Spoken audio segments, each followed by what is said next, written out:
नमस्कार दोस्तों, आज के लेक्चर में आपका बहुत बहुत स्वागत है। तो इस वाले लेक्चर में हम हमारा ये जो टॉपिक चल रहा है इंटीग्रल इक्वेशन, है ना। ये आपकी बुक है, फर्स्ट बुक है आपकी, इंटीग्रल इक्वेशन कंपलसरी बुक है।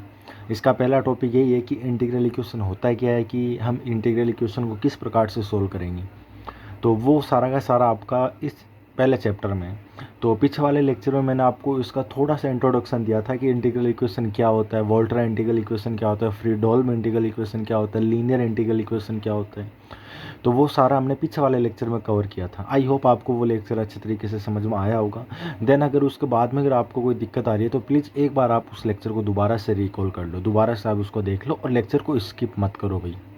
लेक्चर को स्किप मत करके चलो, है ना, बहुत इंपॉर्टेंट है आपके लिए, है ना।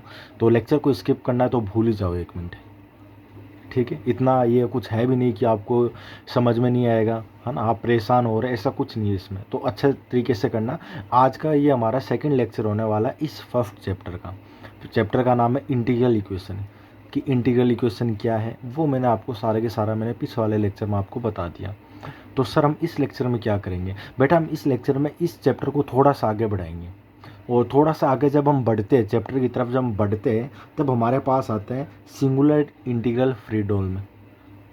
सिंगुलर इंटीग्रल फ्रीडोल्म इक्वेशन क्या होती है, या फिर आप इसको यूँ बोल सकते हो कि सिंगुलर इंटीग्रल इक्वेशन क्या होती है। देखो, integral equation linear, non linear, Volterra integral, है ना, और फ्रीडोल्म इंटीग्रल, ये तो हमने पढ़ लिया अभी तक। अब हम पढ़ेंगे सिंगुलर इंटीग्रल इक्वेशन क्या होती है, ठीक है। समझ लो, singular integral equation, singular integral equation, इस पर हम आज बात करेंगे। फिर हम थोड़ा आगे की तरफ बढ़ेंगे, कुछ एग्जाम्पल इसी लेक्चर में करेंगे। देन उसके बाद में ये आपका टॉपिक कंप्लीट हो जाएगा। इंटीग्रल इक्वेशन का जो आपका फर्स्ट जो चैप्टर है वो आपका कंप्लीट हो जाएगा यहाँ पर, ठीक है। आ जाओ, सबसे पहले इसकी डेफिनेशन देखते हैं कि डेफिनेशन क्या है। और अभी तक अगर आपने हमारा यूट्यूब चैनल सब्सक्राइब नहीं किया तो बेटा यूट्यूब चैनल को सब्सक्राइब कर लीजिए, ताकि आने वाले जो लेक्चर होंगे वो आपको इजीली यहाँ पर आपको मिल सकें। और डिस्क्रिप्शन में मैं अपनी जो हमारा जो टेलीग्राम का जो अकाउंट लिंक है वो मैं डाल दूँगा, तो आप वहाँ से डायरेक्ट मेरे साथ जुड़ सकते हो टेलीग्राम पर, ठीक है। वहाँ पर आपको नोट्स वगैरह सब अवेलेबल मिल जाएंगे। इवन बुक की जो पीडीएफ है वो भी आपको वहाँ पर मिल जाएगी, ठीक है। तो ऐसी कोई बात नहीं है कि आप मार्केट से खरीदो, देखो बहुत महंगी बुक आती है एमएससी की। लेकिन मैं सबसे पहला सजेशन मैं आपको यही दूंगा कि आप बुक खरीदो बेटा, बुक खरीदो, इन फ्यूचर आपके बहुत काम आएगी बुक ये, ठीक है। तो फिर भी अगर आपको ऐसा लगता है नहीं नहीं सर इतने पैसे हम नहीं दे सकते, तो कोई दिक्कत नहीं है। हमारे जो टेलीग्राम का जो चैनल है वहाँ पर आपको बुक की पीडीएफ मिल जाएंगी। जितने भी आपके जो पेपर है ऑप्शनल कंपलसरी, सारी बुक की पीडीएफ वहाँ पर मेरी डाली हुई है, और उनके नोट्स भी मेरे डाले हुए हैं, इवन खुद के नोट्स है वो, ठीक है। चलो, तो टॉपिक हमारा क्या है, singular integral equation, singular integral equation.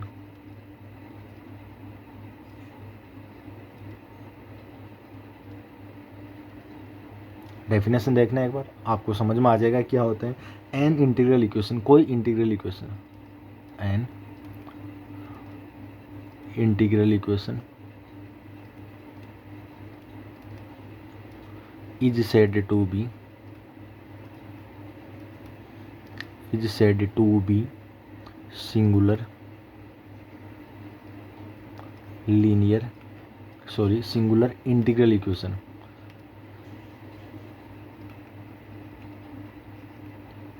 Integral equation if, यदि, सुनना ध्यान से, इफ यदि, या फिर when one or both limit, या तो एक लिमिट हो सकती है या फिर दोनों की दोनों लिमिट हो सकती है, one or both limit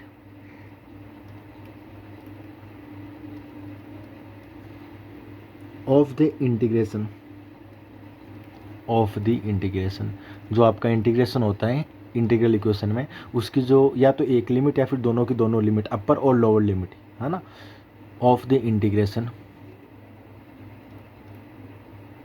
become infinite, वो आपकी क्या नहीं होगी, फाइनाइट नहीं होगी। तो इस प्रकार की जो आपकी इंटीग्रल इक्वेशन होती है उसको हम बोलते हैं सिंगुलर इंटीग्रल इक्वेशन। ठीक है, आई होप आपको डेफिनेशन समझ में आ गई कि जो आपका इंटीग्रल इक्वेशन में जो आपका इंटीग्रेशन है, जो इंटीग्रल है, या तो उसकी अपर लिमिट या फिर लोअर लिमिट, इन दोनों में से एक अगर फाइनाइट हो आपका काम हो गया, वो सिंगुलर इंटीग्रल इक्वेशन है। या फिर दोनों की दोनों ही आपकी इनफाइनाइट हो, आपका काम हो गया, वो सिंगुलर इंटीग्रल इक्वेशन है। देखो मैंने क्या बताया, या तो एक अपर और लोअर लिमिट में से कोई भी एक लिमिट अगर आपकी इनफाइनाइट है तो वो सिंगुलर इंटीग्रल इक्वेशन, या फिर दोनों की दोनों हो सकती है। फॉर एग्जाम्पल की अगर मैं बात करूँ,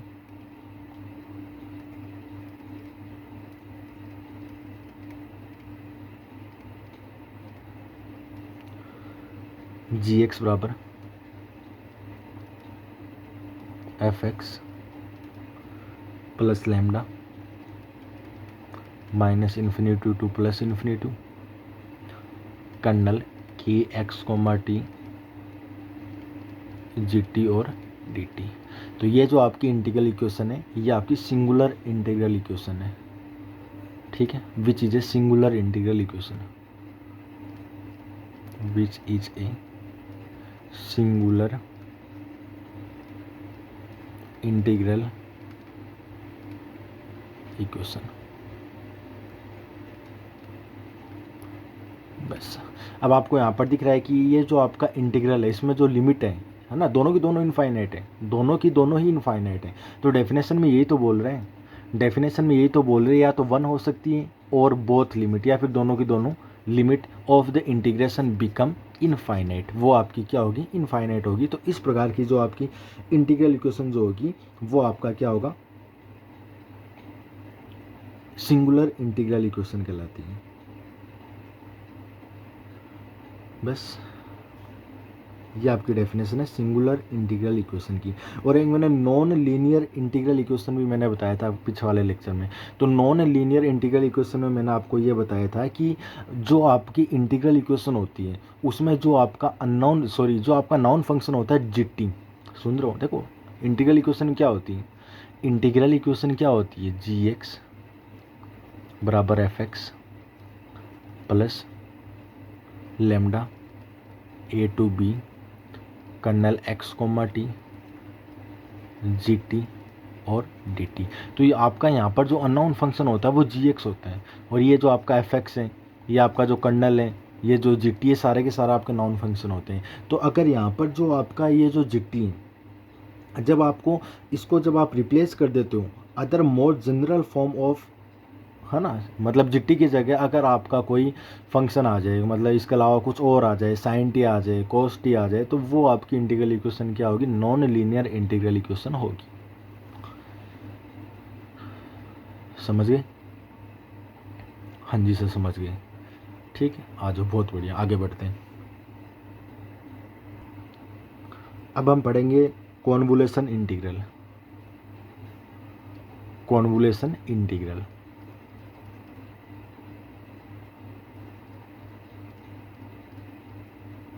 कॉन्वोल्यूशन इंटीग्रल।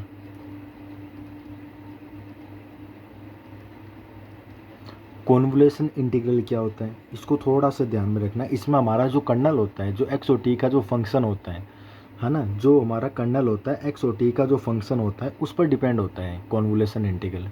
तो कैसे होता है वो देखो, इसे एक बार डेफिनेशन देखो, बुक के अकॉर्डिंग अगर मैं चलूँ तो देखो डेफिनेशन जितनी जो डेफिनेशन जो सटीक होगी, जो क्लियर होगी, वो उतना उसका प्रभाव उतना ही ज़्यादा होगा, उसका प्रभाव उतना ही ज़्यादा होगा। देखो डेफिनेशन लिखने के कई तरीके होते हैं, है ना, कोई तो अपने अकॉर्डिंग लिखते हैं, कोई जो बुक के अकॉर्डिंग, जो लेखक जो लिख रहा है उसका अकॉर्डिंग लिख रहे हैं, है ना। तो दोनों में बहुत फ़र्क पड़ता है, समझ लो।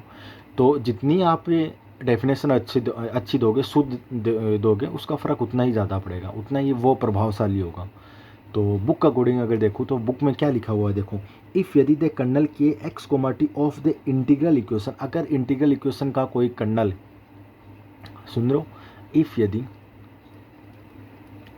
द कर्नल के x comma t of the integral equation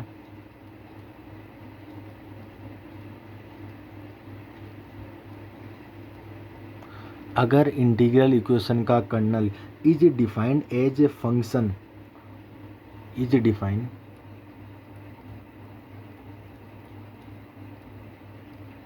as a function,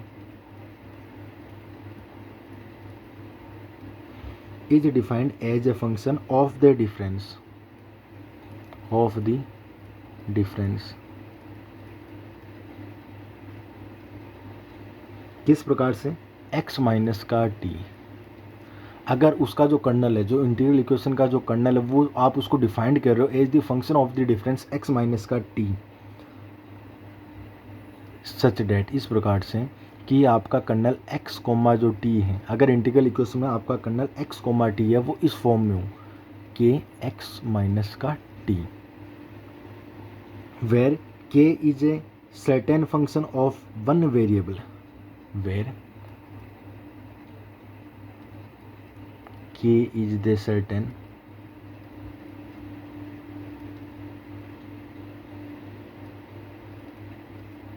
function of the one variable,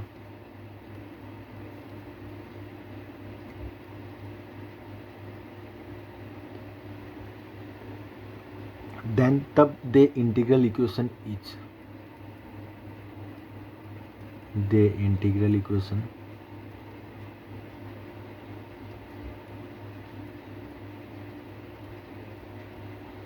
is, इस फॉर्म में हो गया आपकी जी एक्स बराबर f x plus lambda a to x, a यहाँ पर आपका कोई कॉन्स्टेंट है, एक्स आपका कोई वेरिएबल है, फिर यहाँ पर के एक्स कोमा टी आता था आपका, तो अब यहाँ पर आएगा के एक्स माइनस का टी, जी टी और डी टी। तो ये आपकी क्या हो जाएगी, कॉन्वोल्यूशन इंटीग्रल होता है आपका, कि ये आपका कर्नल पर डिपेंड करता है कि जो आपका इंटीग्रल इक्वेशन का जो कर्नल होता है, उसको जब आप डिफाइंड करते हो function of the difference x minus का t, ठीक है, तो इस प्रकार की जो इंटीग्रल इक्वेशन होगी वो कॉन्वोल्यूशन फॉर्म की टाइप में होगी। ठीक है, यहाँ तक आपको कोई दिक्कत। अब आपको यहाँ पर दिख रहा है कि ए टू एक्स आपका किस में होता है, वोल्ट्रा इंटीग्रल इक्वेशन में होता है, फिर लीनियर इंटीग्रल इक्वेशन में होता है, तो ये आपका वोल्ट्रा इंटीग्रल इक्वेशन के लिए कॉन्वोल्यूशन फॉर्म है, वोल्ट्रा इंटीग्रल इक्वेशन है। अब इसी प्रकार आप क्या करोगे, जो आपका फ्रीडोल्फ इंटीग्रल इक्वेशन होता है, उसके लिए भी आपका जो कॉन्वोल्यूशन जो फॉर्म होता है वो किस प्रकार से होगा वो देख लो। एंड इसी प्रकार कोरस्पॉन्डिंग इसके संगत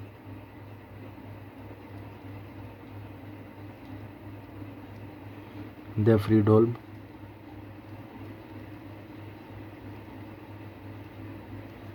integral equation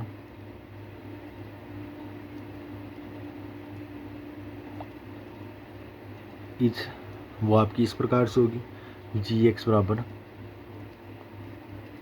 F x plus lambda, उसमें जो आपकी लिमिट होती है वो ए टू बी होती है, मतलब उसमें वेरिएबल नहीं आएगा, यानी ए टू बी, ए और बी दोनों के दोनों आपके यहाँ पर कांस्टेंट होते हैं, यहाँ पर आपका के एक्स माइनस का टी और G T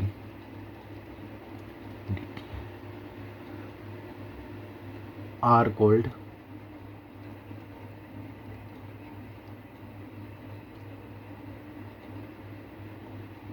integral equation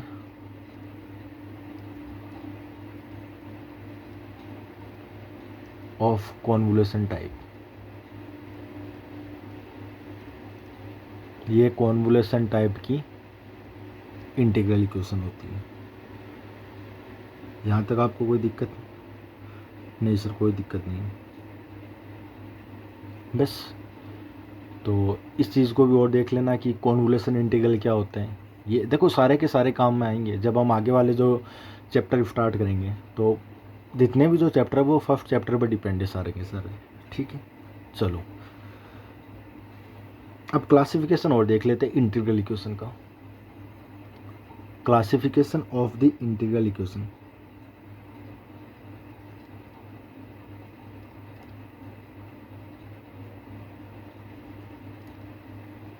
classification of the integral equation.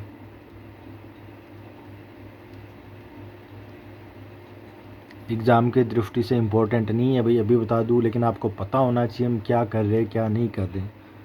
सबसे पहले आपका जो इंटीग्रल इक्वेशन होता है,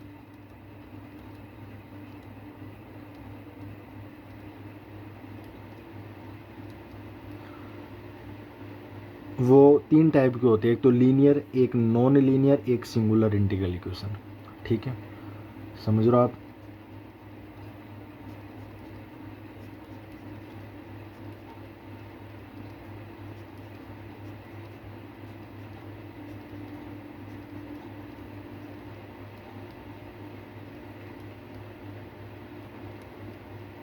पहला आपका होता है लीनियर, फिर आपका होता है नॉन लीनियर,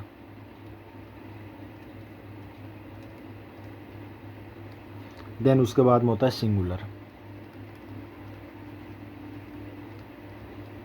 ठीक है, अब आपके ये जो लीनियर इंटीग्रल जो इक्वेशन होती है, लीनियर इंटीग्रल इक्वेशन जो होती है वो वोल्ट्रा इंटीग्रल इक्वेशन, इसमें आपका जो आता है वो आता है Volterra integral equation. Volterra integral जो आपका सिंगुलर होता है वो फ्रीडहोल्म इंटीग्रल में आता है।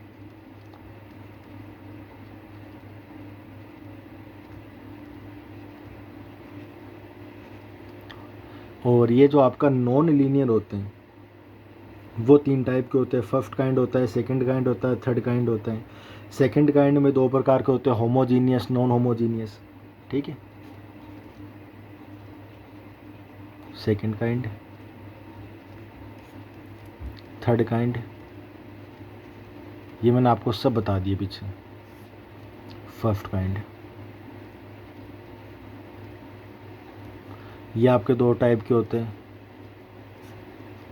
होमोजीनियस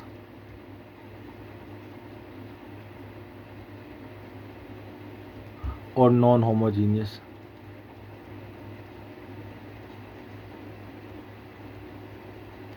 ये इसका क्लासिफिकेशन है। इंटीग्रल इक्वेशन का क्या है? क्लासिफिकेशन है। अब हम यहाँ से हमारा एग्जाम्पल स्टार्ट हो रहे हैं। ठीक है, आपका जो पहला जो टॉपिक था, पहला जो टॉपिक है उसमें जितने भी जो थ्योरी थी वो हमने सब पढ़ ली। आई होप आपको समझ में आया होगा। अब हम करेंगे एग्जाम्पल्स। तो आपके बुक का पहला एग्जाम्पल सबसे पहले हम सोल्व करते हैं। एग्जाम्पल फर्स्ट,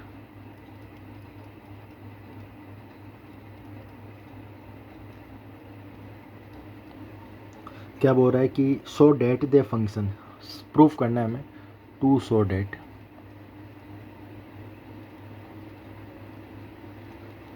दे फंक्शन जी एक्स बराबर 1, ये आपका कोई फंक्शन है, is a solution of the Fredholm integral equation, is the solution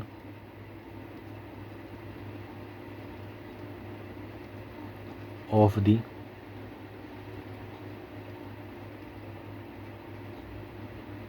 फ्रीडहोल्म integral equation.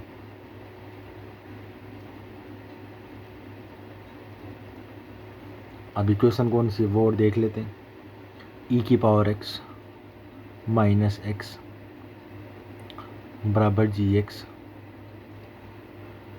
Plus 0 to 1 x e की पावर एक्स टी माइनस 1, ये आपका कर्नल है, जी टी और d T.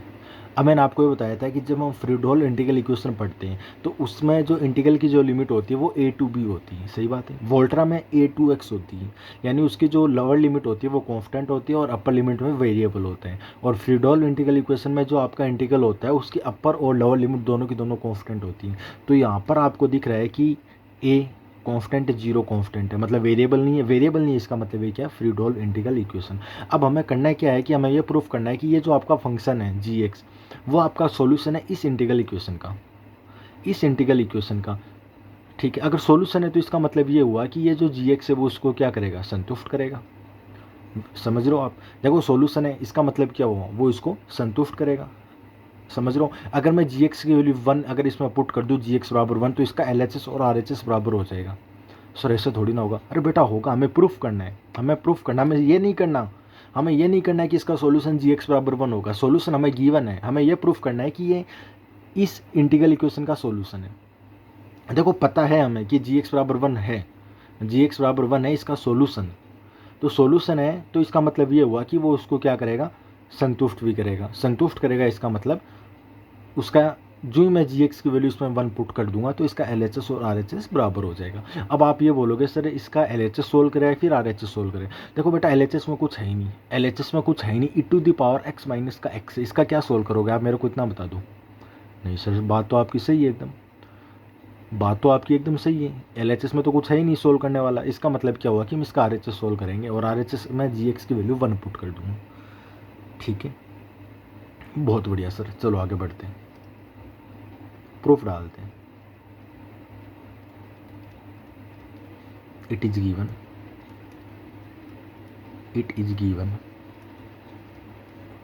that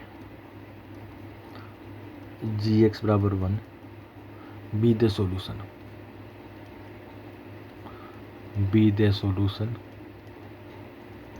of the given integral equation। ठीक है,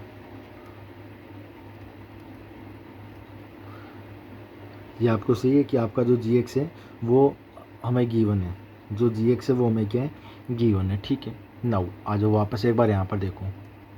now अगर जी x बराबर 1 है डेट मीन्स इसका मतलब ये हुआ कि आपका जी टी भी 1 होगा, आपका जी टी भी 1 होगा। देखो कोई फर्क नहीं पड़ने वाला है क्योंकि जी एक्स आपका 1 है तो एक्स अगर मैं टी कर दूँ तब भी वो 1 का 1 ही रहेगा। यहाँ पर अगर ये जो आपका जी एक्स है वो अगर आपका 1 है तो इस एक्सिस अगर मैं टी कर दूँ तो इसका आर एच एस में कुछ फ़र्क ही नहीं पड़ेगा, इसके आर एच एस में कुछ फ़र्क पड़ने वाला ही नहीं है, वो 1 का 1 ही रहेगा। ठीक है, अब इसका जो हमें इंटीग्रल इक्वेशन गिवन है ना, इसका आर एच एस ले लो आप, taking R H S, taking R H S in the given integral equation, ठीक है, तो आर एच एस क्या है, एक बार उसको एज इट इज उतार लो। आर एच एस आपका जी एक्स प्लस का, यहाँ पर आपका लेमडा हो रहा है भाई, है ना, लेमडा हो रहा है, बट लेमडा की वैल्यू यहाँ पर आपका 1 है। लेमडा देखो मैंने वहाँ पर बताया था कि लेमडा नॉन जीरो होते हैं, तो लेमडा आपका यहाँ पर 1 का काम कर रहे हैं, 0 to 1 एक्स ई की पावर एक्स टी माइनस का 1 जी टी और डी टी। अब आप यहाँ पर क्या करो, जी एक्स और जी टी की वैल्यू पुट कर दो, जी एक्स भी आपका 1 है, जी टी भी आपका 1 है, सही है। तो ये आपका हो जाएगा 1 प्लस का यहाँ पर आपका 1 हो जाएगा, अंदर मल्टीप्लाई कर दूँ 0 से लेकर 1, ये आपका हो जाएगा एक्स ई की पावर एक्स टी, फिर माइनस का एक्स और डी टी। सही है, हाँ जी सर एकदम सही है, सोल्व कर लो इसको, ये आपका हो जाएगा 1 प्लस का 0 से लेकर 1। अब एक चीज़ आप ये देखो, इसका जो इंटीग्रल है वो तो टी के रिस्पेक्ट में हो रहा है, इसका जो इंटीग्रल है वो टी के रिस्पेक्ट में हो रहा है, इसका मतलब एक्स का कोई काम ही नहीं है, तो एक्स तो आपका बाहर आ जाएगा, तो ये एक्स आपका यहाँ पर बाहर आ गया और ई की पावर एक्स टी का समाकलन हो जाएगा डी टी। इसी प्रकार यहाँ पर भी एक्स बाहर आ जाएगा और 0 से लेकर 1 और डी टी। सही है, ठीक है, अब समाकलन आप इसका कर सकते हो, ये आपका हो जाएगा 1 प्लस का एक्स ई की पावर एक्स टी का ई की पावर एक्स टी होता है, बट जिसके रिस्पेक्ट में जब हम समाकलन करते हैं उसका कोफिशिएंट क्या आ जाता है, समाकलन करने पर डिवाइड में आ जाता है, तो एक्स आपका यहाँ पर आ जाएगा, ये डिवाइड में आ गया, ये आपका ई की पावर एक्स टी और अपर लिमिट लोअर लिमिट, फिर माइनस का ये हो जाएगा एक्स टी। सही है, क्योंकि डी टी का क्या हो जाएगा टी और अपर लिमिट लोअर लिमिट, है ना। चलो आगे बढ़ते हैं, अब यहाँ से देखो x से आपका x कैंसिल हो जाएगा, तो आपके पास क्या बचा, आपके पास बचा 1 प्लस ई की पावर एक्स टी 0 से लेकर 1, फिर आपके पास क्या बचा माइनस का एक्स टी और 0 से लेकर 1। सोल्व कर लो इसको, लिमिट पुट कर दो, ये आपका हो जाएगा 1। लिमिट आपके t पर अप्लाई होगी तो यहाँ पर आपका हो जाएगा e की पावर x, फिर आपका -0 e की पावर 0 1 हो जाएगा तो ये हो जाएगा e की पावर x माइनस का 1। सिमिलरली इसी प्रकार x आपका बाहर चल रहा है, t की जगह 1, फिर एक बार t की जगह 0 तो 1 माइनस का 0, ये आपका x रहा।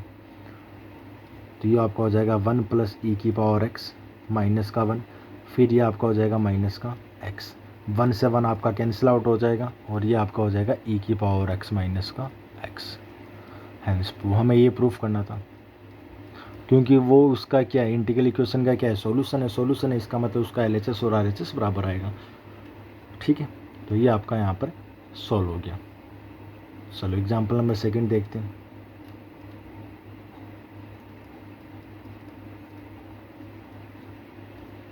एग्जाम्पल नंबर 2, हाँ तो सेकेंड एग्जाम्पल हमें ये बोल रहा है कि show that the function, show that the function, हमें फंक्शन गिवन है और फंक्शन आपका इस प्रकार से gx बराबर e की पावर x, फिर आपका मल्टीप्लाई है 2x माइनस का 2/3, ये आपका कोई फंक्शन है। Is a solution of the Fredholm integral equation, is a solution of the Fredholm integral equation.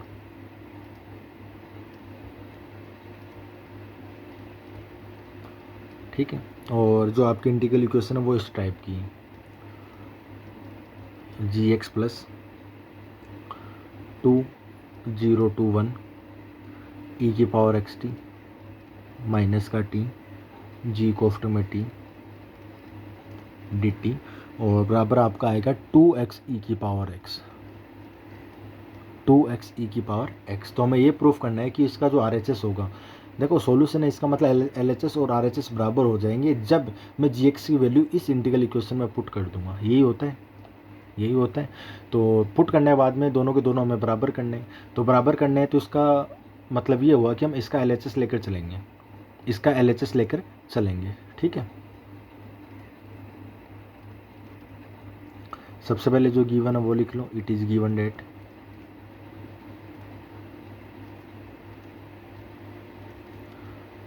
gx बराबर e की पावर x 2x माइनस का 2/3 be the solution, be the solution of the given integral equation.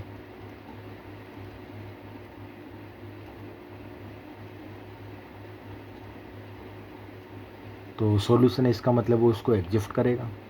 तो जो आपका gx है वो क्या है, gx है आपका e की पावर x 2x माइनस का 2/3, इसको आप समीकरण नंबर 1 दे दो, दियर फॉर इसलिए जो आपका gt होगा वो क्या हो जाएगा, gt आपका e की पावर t 2t माइनस का 2/3। सही है, सही है, हाँ जी सर एकदम सही है। दोनों की दोनों वैल्यू उठाओ और अपने इंटीग्रल इक्वेशन में पुट कर दो। सबसे पहले इसका LHS ले लो, टेकिंग LHS,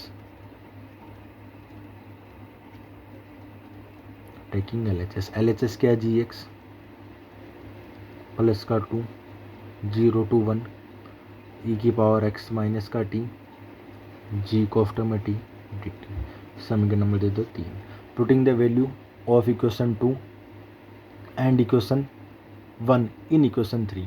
समीकरण नंबर 1 व समीकरण नंबर 2 की वैल्यू समीकरण नंबर 3 में पुट करने पर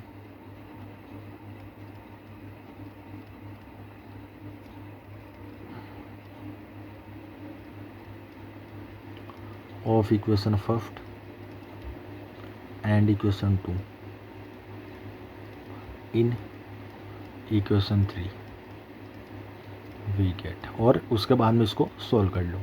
सबसे पहले gx आपका क्या है, gx है e की पावर x, ये आपका हो जाएगा e की पावर x, अंदर आपका हो जाएगा 2x माइनस का 2/3, फिर प्लस का 2 0 से लेकर 1 है, ई की पावर x माइनस का t, और जी टी की वैल्यू पुट कर दो तो ई की पावर t, ये हो जाएगा 2t माइनस का 2/3 और dt। इसको सोल्व कर लो। सबसे पहले अंदर मल्टीप्लाई कर दूँ तो ये आपका हो जाएगा 2x ई की पावर x, फिर माइनस का 2/3 ई की पावर x। ठीक है, इसको थोड़ा पहले सोल्व कर लो। 2 0 to 1, अब यहाँ से देखो ई की पावर माइनस का t है ना, और ई की पावर प्लस का t है ना, दोनों कैंसिल आउट हो जाएंगे, तो ये आपका हो जाएगा ई की पावर x। अंदर आपका बचेगा 2t माइनस का 2/3 और dt। इंटीग्रल को अलग अलग कर लो। 2x ई की पावर x माइनस का 2/3 ई की पावर x, फिर ई की पावर x आपका बाहर आ जाएगा क्योंकि कॉन्स्टेंट इसका जो समाकलन हो रहा है, जो इंटीग्रल हो रहा है वो t के रिस्पेक्ट में हो रहा है। तो इसको अंदर मल्टीप्लाई कर दो, साथ में 2 को अंदर मल्टीप्लाई कर दो तो 2 2 4 हो जाएंगे। 4 ई की पावर x आपका आ जाएगा बाहर 0 से लेकर 1, और t और dt हो जाएगा। इसी प्रकार ये प्लस और ये माइनस आपका हो जाएगा माइनस 2 और 2 4, 4/3, और साथ में ई की पावर x आपका बाहर आ जाएगा, यहाँ पर 0 से लेकर 1 हो जाएगा और dt हो जाएगा। सही है, ठीक है सर। यहाँ से देखो ई की पावर x, अच्छा इसको एज इट इज़ पड़े रहने दो। 2x ई की पावर x माइनस का 2/3 ई की पावर x, 4 ई की पावर x। टी का जो समाकलन होगा वो कितना हो जाएगा, टी का square upon 2, T square upon 2 हो जाएगा, तो ये आपका हो जाएगा टी का स्क्वायर अपॉन 2, 0 से लेकर 1। फिर माइनस का 4/3 ई की पावर x, ये आपका हो जाएगा टी और 0 से लेकर 1। यहाँ तक आपको कोई दिक्कत नहीं? चलो इसको सोल्व कर लो। ये हो जाएगा 2x ई की पावर x माइनस का 2/3 ई की पावर x, फिर ये देखो 2 से 4 आपका कैंसिल हो जाएगा, तो ये आपका हो जाएगा 2 ई की पावर x। 1 पुट करूँगा कोई फ़र्क नहीं पड़ेगा, फिर 0 पुट करूँगा यहाँ पर, देखो टी पर 0 पुट करना है तो ये आपका क्या हो जाएगा 0, फिर वो अंदर वाला अंदर जाकर भी वो भी आपका क्या हो जाएगा 0। होगा या फिर नहीं होगा? हाँ जी सर होगा, बट यहाँ पर कुछ गड़बड़ी हो रही है क्या? नहीं सर कोई गड़बड़ी नहीं है। ठीक है, फिर यहाँ पर पुट कर दो, यह हो जाएगा माइनस का 4/3 ई की पावर x होगा, क्योंकि टी में 1 पुट कर दूंगा, 1 माइनस 0 आपका 1 आ जाएगा। पूरे में से क्या कॉमन आ रहा है? पूरे में से जो कॉमन आ रहा है उसको कॉमन ले लो। ई की पावर x पूरे में से कॉमन आ रहा है, उसको कॉमन ले लो। ई की पावर x पूरे में से क्या आ जाएगा कॉमन, तो यहाँ पर आपका बचेगा 2x माइनस का 2/3, फिर प्लस का 2, फिर माइनस का 4/3, यही आएगा। ठीक है, इसको सोल्व कर लो, इसको सोल्व कर लो। सोल्व करने के बाद में देखो इसका सॉल्यूशन क्या आएगा।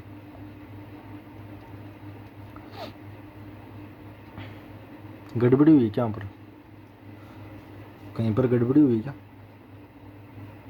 चलो इसको सोल्व करके देखते हैं एक बार। देखो इंटीग्रल का खेल यही है बेटा, ई की पावर x 2x, यहाँ से अगर मैं एलसीएम ले लूँ 3 आपका एलसीएम आएगा, तो ये हो जाएगा माइनस का 2 प्लस का 6, ये हो जाएगा माइनस का 2 प्लस का 6 माइनस का 4, ये आएगा डिवाइडेड बाई 3।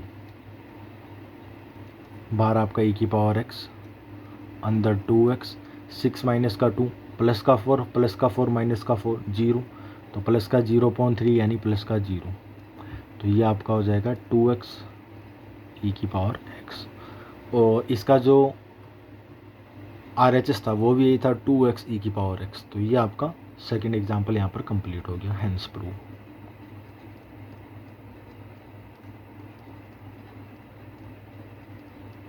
हाँ तो थर्ड एग्जाम्पल देखते हैं।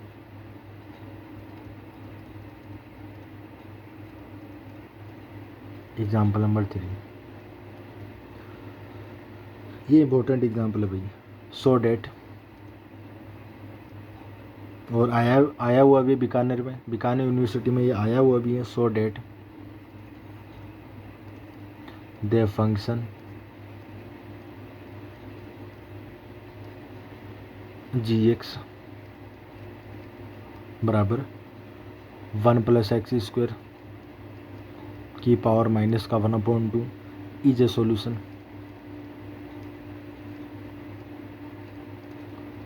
ए solution of the Volterra integral equation.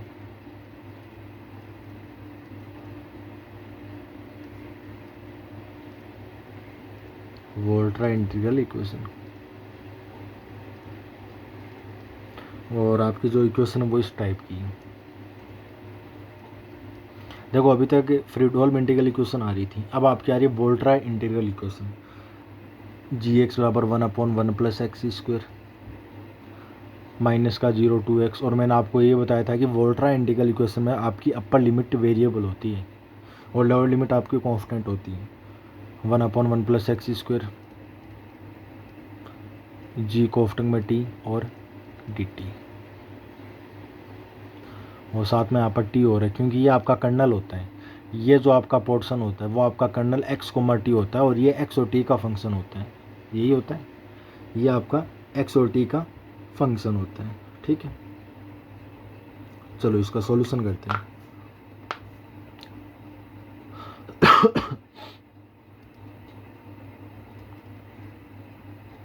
Proof, it is given date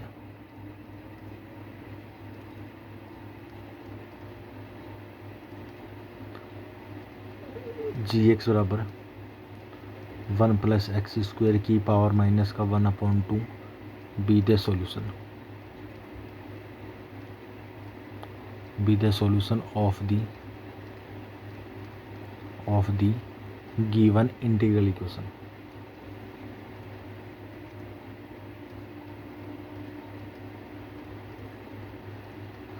ये इंटीग्रल इक्वेशन के क्या कोई सॉल्यूशन है? तो नाउ जो आपका gx है उसको लेकर आओ। gx आपका 1/1 प्लस एक्स स्क्वायर की पावर 1/2, या फिर आप इसको ये भी बोल सकते हैं 1 प्लस एक्स स्क्वायर की पावर माइनस का 1/2, क्योंकि वो नीचे आ जाएगी, नीचे आकर प्लस की पावर हो जाएगी 1/2। देन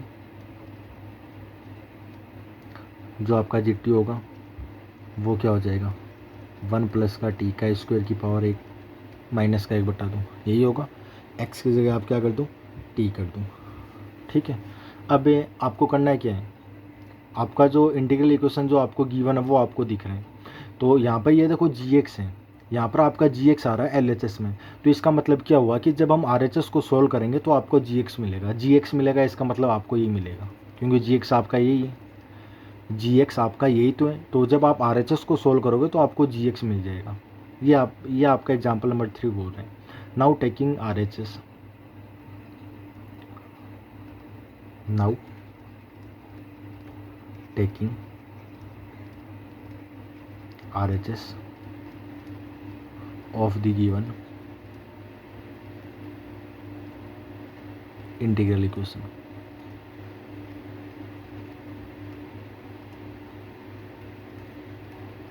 इंटीग्रल इक्वेशन आपकी क्या गिवन है उसको उठा लो। तो वो आपका है gx 1/1 प्लस एक्स स्क्वायर,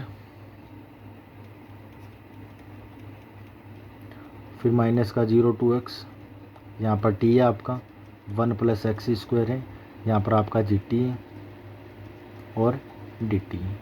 ठीक है, ये अब यहाँ पर आप gt की वैल्यू पुट कर दो तो ये आपका हो जाएगा 1/1 प्लस एक्स स्क्वायर। इसको तो आपको सोल्व ही नहीं करना हो, 0 टू एक्स, आपको तो इस इंटीग्रल को सोल्व करना है t/1 प्लस का x square.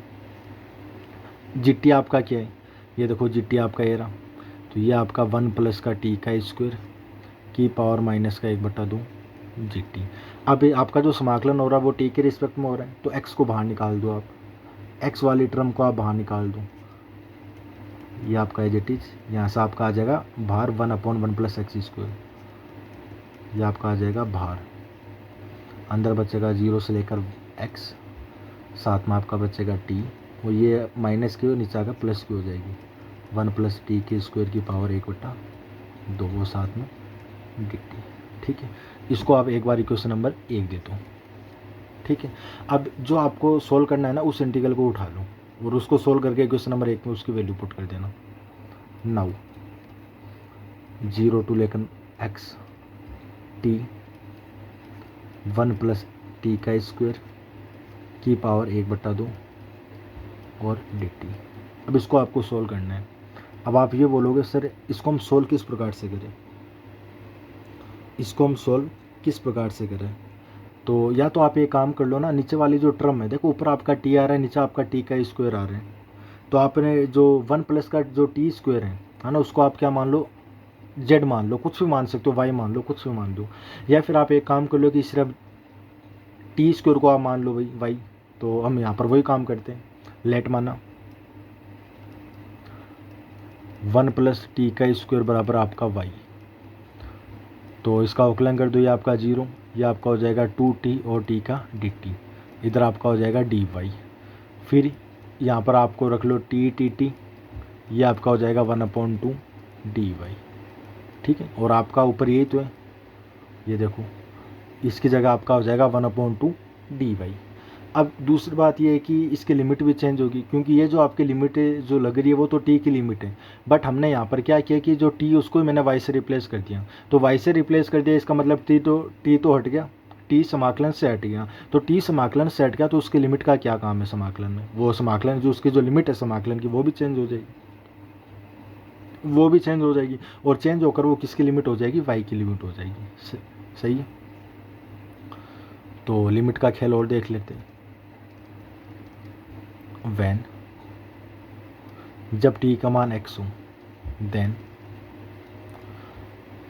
1 plus x square आपका क्या हो जाएगा, y हो जाएगा, क्योंकि t की जगह आप क्या कर दो, x पुट कर दो, ये आपका x है। ठीक है, वैन जब t का मान 0 हो जाएगा, तो ये आपका टी स्क्वायर यानी 0 का स्क्वायर 0 यानी y का मान 1 आ जाएगा, देन y का मान क्या आ जाएगा, 1 आ जाएगा। इसका मतलब क्या हुआ कि जो y की जो लिमिट होगी वो आपकी कितनी हो जाएगी, y की जो लिमिट होगी वो आपकी कितनी हो जाएगी,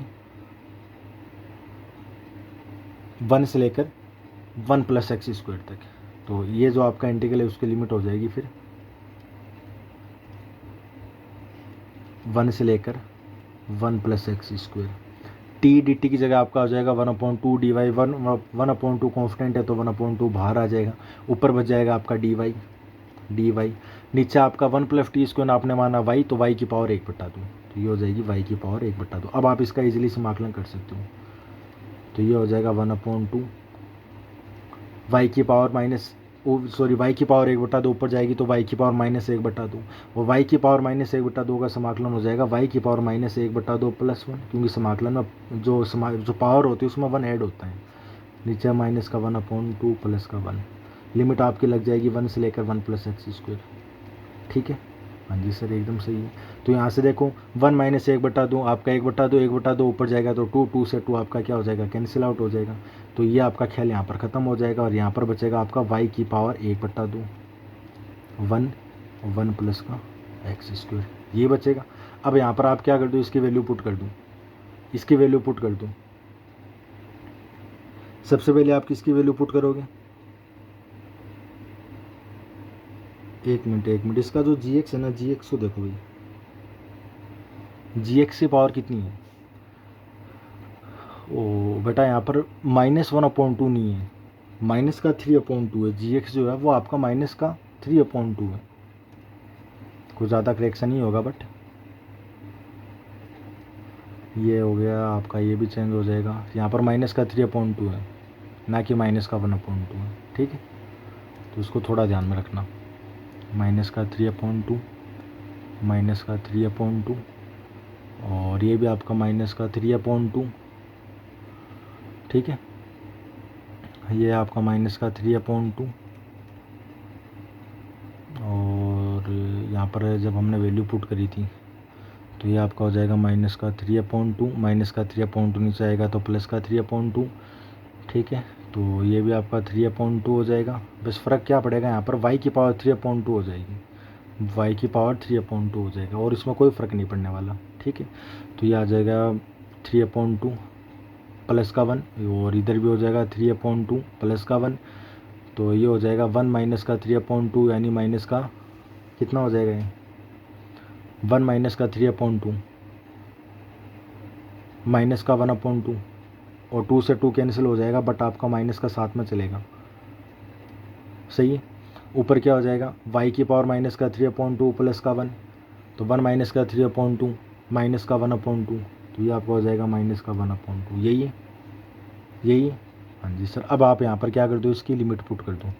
लिमिट पुट करवा तो आपका ये हो जाएगा, सबसे पहले ये माइनस तो आपका बाहर चल रहा है, y की जगह 1 + x² आ जाएगा, तो 1 + x² की पावर ये हो जाएगा माइनस का 1/2। सही है, यही होगा। फिर यहाँ पर आपका 1 है, तो ये आपका 1 के ऊपर कितनी भी पावर हो वो का वही रहेगा, 1 के ऊपर कितनी भी पावर हो वो का वो ही रहेगा। एक मिनट बेटा, यहाँ पर गड़बड़ी हुई है कहाँ, कहीं ना कहीं पर गड़बड़ी गड़बड़ी।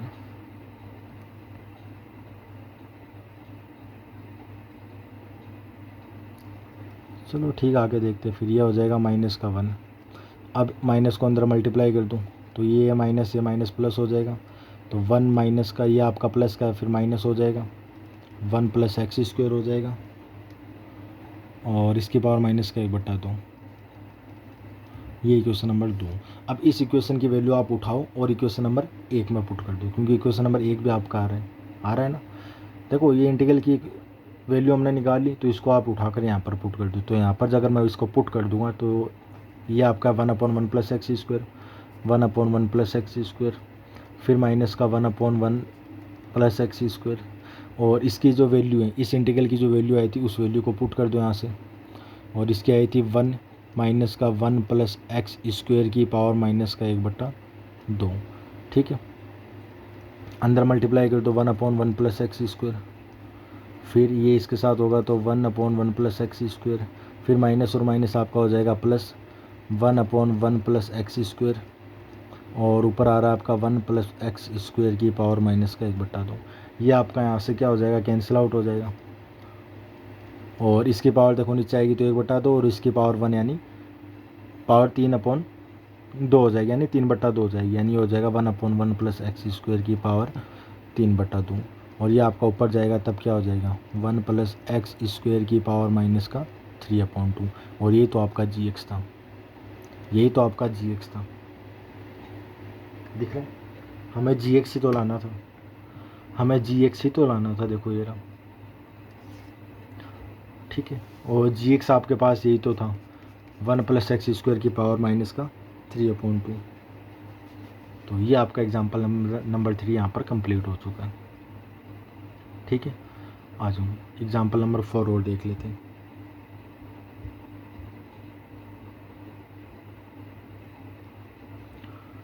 एग्जाम्पल नंबर 4,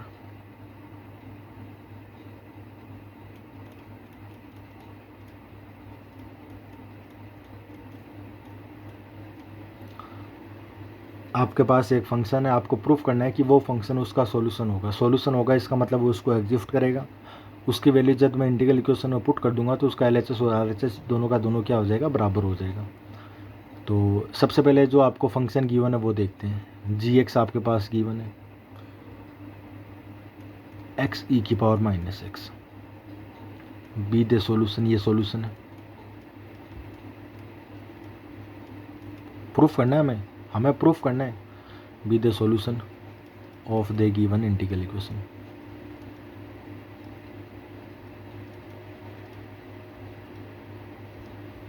इंटीग्रल इक्वेशन, क्योंकि अगर ये उसका सॉल्यूशन है तो वो उसको एग्जिस्ट करेगा, और हमें ये प्रूफ करना है सॉल्यूशन है।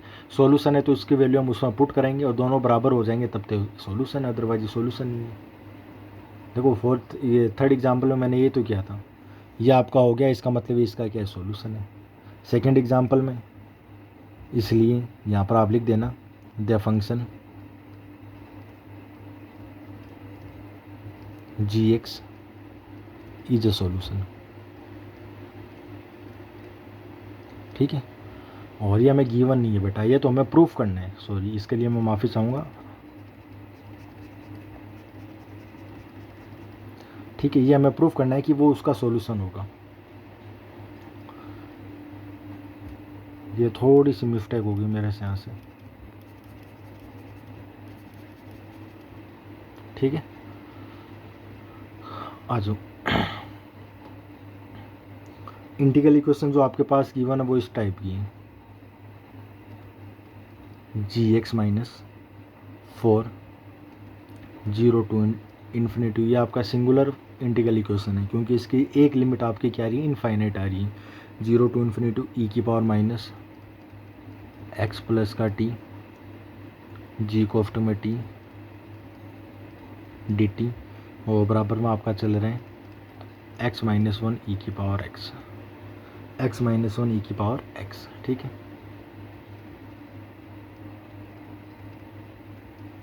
सबसे पहले जो आपको गिवन है वो लिख लो, इट इज़ गिवन। हमें सिर्फ इतना गिवन है कि जी एक्स इसके बराबर है, ना कि जी एक्स उसका सॉल्यूशन है, वो तो हमें प्रूफ करना है। इट इज़ गिवन डेट जो आपका जी एक्स है वो आपका ये है एक्स ई की पावर माइनस एक्स, सम के नंबर 1 देता हूँ दियर फोर, इसलिए जो आपका जी टी होगा वो आपका हो जाएगा टी ई की पावर माइनस का टी, सम के नंबर 2। आपका जी एक्स क्या है, एक्स ई की पावर माइनस एक्स, तो जो आपका जी टी होगा वो आपका क्या हो जाएगा, टी ई की पावर माइनस का टी।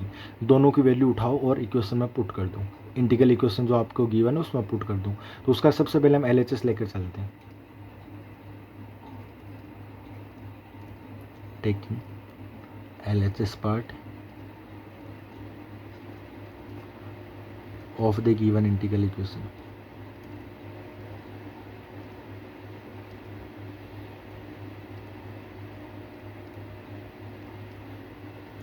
तो इंटीग्रल इक्वेशन क्या है, जी एक्स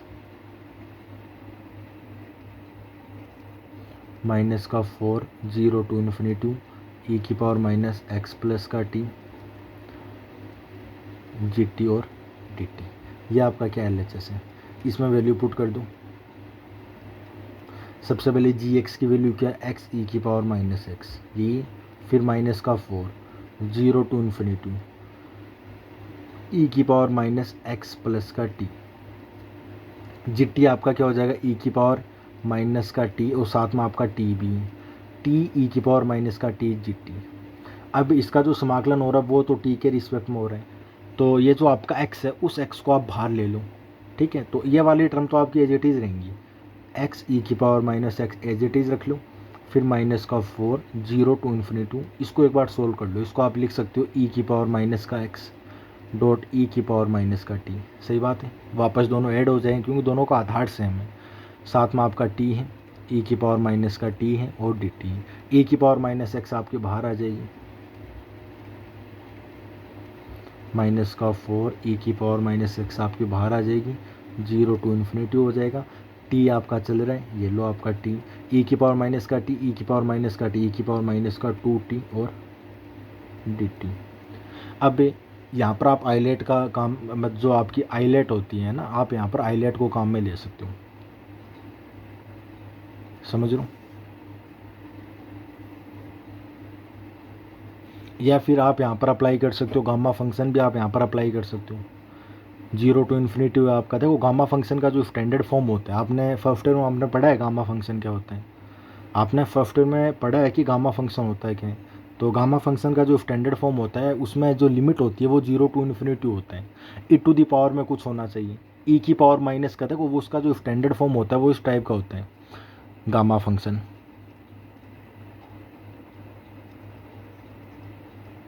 गामा फंक्शन क्या होता है, 0 टू इन्फिनिटी लिमिट होनी चाहिए। भी पहली बात तो ये कि जो इंटीग्रल होता है उसकी लिमिट 0 टू इन्फिनिटी होनी चाहिए, ई की पावर माइनस का एक्स होना चाहिए, मतलब एक्स हो टी हो कुछ भी हो, और एक्स की पावर n माइनस का 1 होना चाहिए, डी एक्स होना चाहिए। याद है कुछ, याद है कुछ नहीं सर, ऐसा तो कुछ याद नहीं है। याद करो बेटा, BSc फर्स्ट ईयर में आपकी यही बुक थी, बीटा फंक्शन गामा फंक्शन, है ना। तो 0 टू इन्फिनिटी होना चाहिए, ई की पावर माइनस का एक्स होना चाहिए, एक्स की पावर n माइनस 1 होना चाहिए, डी एक्स होना चाहिए। तो इसका जो इंटीग्रल का जो सोल्यूशन होगा वो आएगा गामा n, वो आएगा गामा n। एंड एक चीज़ और सुनना, अगर इस प्रकार से और हो तब एक ही फॉर्म नहीं होता, एक और फॉर्म होता है 0 टू इन्फिनिटी ई की पावर माइनस का ए एक्स, यहाँ पर देखो एक्स आ रहा है, यहाँ पर ए आ रहा है, और एक्स की पावर n माइनस 1 हो, डी एक्स हो, तो उसका सोल्यूशन होता है गामा n बट्टा ए की पावर n। ए की पावर एन। समझ गए? समझ गए? हाँ जी सर समझ गए। तो यहाँ पर आप इससे जो गामा फॉर्म है ना, जो आपका गामा फंक्शन है, उसको आप यहाँ पर बेझिझक अप्लाई कर सकते हो। तो एक बार इससे कंपेयरिंग कर लो इसको, एक बार इसको इससे कंपेयरिंग कर लो।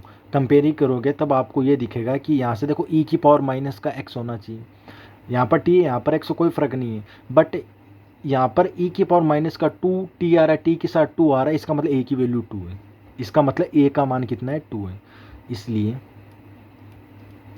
ए की वैल्यू हो गई 2। एंड यहाँ से देखो टी है, यहाँ पर एक्स कोई दिक्कत नहीं, यहाँ पर एक्स की पावर एन माइनस 1 है और यहाँ पर टी की पावर 1 है, तो एन माइनस 1 की वैल्यू कितनी हो जाएगी, एंड कंपेयर कर रहा हूँ दोनों को, एन माइनस 1 आपका हो जाएगा 1, तो इसलिए एन की वैल्यू आपके पास कितनी आ जाएगी, 2 आ जाएगी।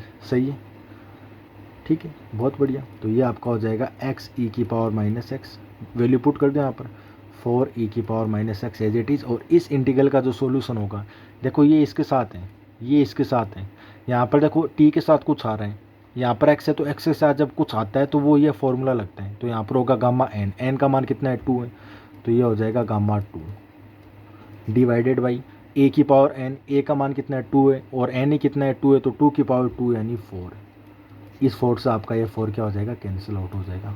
होगा या फिर नहीं होगा? और गामा 2 की वैल्यू आपको पता है कि गामा 2 की वैल्यू 1 होती है, तो इसलिए ये आपका हो जाएगा एक्स ई की पावर माइनस एक्स माइनस ई की पावर माइनस एक्स। ई की पावर माइनस एक्स को आप यहाँ से कॉमन ले सकते हो, तो जब आप इसको कॉमन लोगे तो कॉमन लेने के बाद में आपके पास बचेगा, अंदर बचेगा एक्स माइनस 1 और ये हो जाएगा ई की power minus x. Hence proof, यही आपको प्रूफ करना था, ये आपको प्रूफ करना था।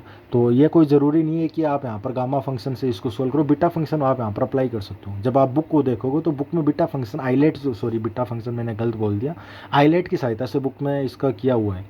बुक में कैसे किया इसको, इसने मान लिया सेकंड फंक्शन, इसने मान लिया फर्स्ट फंक्शन, फर्स्ट और सेकंड की सहायता से इसका समाकलन कर लिया, फर्स्ट को एज इट इज, सेकंड का समाकलन माइनस फर्स्ट का अवकलन, सेकंड का समाकलन, फिर सारों का समाकलन। तो उसमें ज़्यादा टाइम ख़राब होगा, लिमिट अप्लाई करो, है ना। तो इससे अच्छा है कि जो आपने पीछे का जो आपका पड़ा हुआ है गामा फंक्शन, भाई उसको काम में लो ना, दिमाग चलाओ अपना, दिमाग चलाओ। ऐसे नहीं है कि आप आगे की तरफ बढ़ते जा रहे हो, पीछे आपका सब कुछ साफ हो रहा है ना। तो गामा फंक्शन आपका फर्स्ट ईयर में बेटा, जब आपने ग्रेजुएशन में, जब आपकी एंट्री हुई थी ग्रेजुएशन की तरफ, जब आपने अपने कदम रखे थे, तो वहाँ से सबसे पहले आपको बीटा और गामा फंक्शन से आपकी मुलाकात कराई जाती है कि भैया पहले आप बीटा फंक्शन और गामा फंक्शन पढ़ो, क्योंकि अभी अभी आपने 12th क्लास में इंटीग्रेशन आपने पढ़कर आए, बट 12th क्लास के जो इंटीग्रेशन है ना, वो करने में थोड़े लेंथी थे, टाइम लगते थे।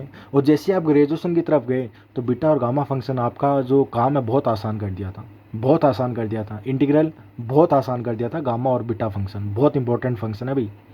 किसी इंटीग्रेशन को सोल्व करने के लिए वेरी वेरी मोस्ट इंपॉर्टेंट है बीटा और गामा फंक्शन, ठीक है। अब यहाँ से आपको दिख रहा है कि हमें बिल्कुल टाइम नहीं लगा, गामा फंक्शन मैंने अप्लाई कर दिया, कोई दिक्कत नहीं है, कोई दिक्कत नहीं है।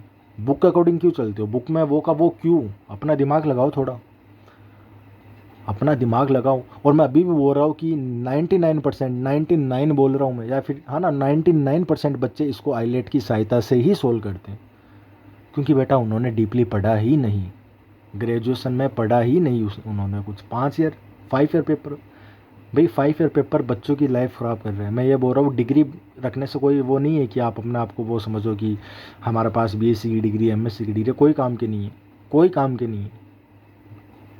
नॉलेज कहाँ पर है, नॉलेज बताओ हमें तो।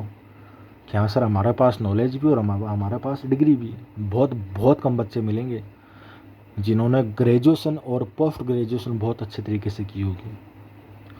मैंने देखा है भाई, जब मैं बीएससी कर रहा था, एमएससी कर रहा था, तो मेरे साथ वालों दोस्तों को मैंने देखा है कि वो किस प्रकार से पढ़ते थे, वो किस प्रकार से पढ़ते थे। 5 ईयर लाते थे, काम हो जाता है, फेल कोई होता नहीं। मैं अभी आपको बोल रहा हूँ फेल कोई नहीं होता, 2 दिन रगड़ के रहो, 5 ईयर आपका काम हो जाएगा। नंबर और आएंगे बेटा, नंबर और आएंगे, मैं बोल रहा हूँ आपको, नंबर और आएंगे, है ना। तो वो थोड़ा मैथ्स के स्टूडेंट हो भाई, हमें वो ये सब शोभा नहीं देता, पढ़ना पड़ता है ना। तो ये आपका हो गया x माइनस का 1 ई की पावर माइनस एक्स, तो दियर फॉर इसलिए द फंक्शन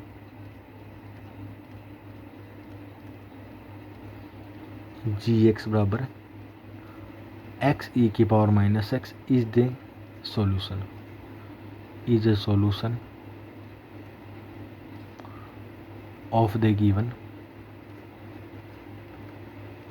इंटीग्रल इक्वेशन,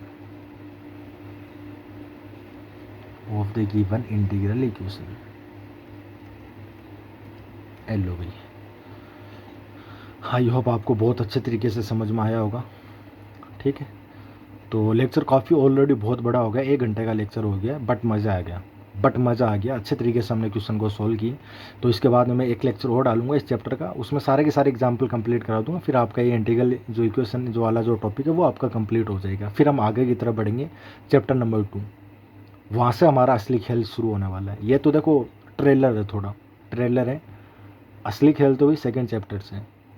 मैं ये नहीं बोल रहा कि यहाँ से क्वेश्चन नहीं आएगा, सी सेक्शन में आ सकता है, बी में तो कन्फर्म बेटा, सी में आ सकता है, कन्फर्म आएगा और आया हुआ भी है। ये जो आपका एग्जाम्पल नंबर 3 मैंने जो आपको करवाया है, ये आपका सी सेक्शन में आया हुआ है, एमएससी में, बीकानेर यूनिवर्सिटी में आया हुआ है। और मैं आपको ये और बता दूँ कब का आया हुआ है, ये आपका 2008 में आया हुआ है। और ये आपका जो 4th जो एग्जाम्पल है ना, ये भी आपका 2009 में आया हुआ है एमएससी में। ठीक है, तो थोड़ा लेक्चर को अच्छे देखने और अच्छे तरीके से पढ़ो यार, मैं हूँ ना आपके साथ, डरने की क्या बात है। ठीक है, चलो मिलते हैं आगे वाले लेक्चर में, तब तक के लिए बहुत बहुत धन्यवाद, शुक्रिया।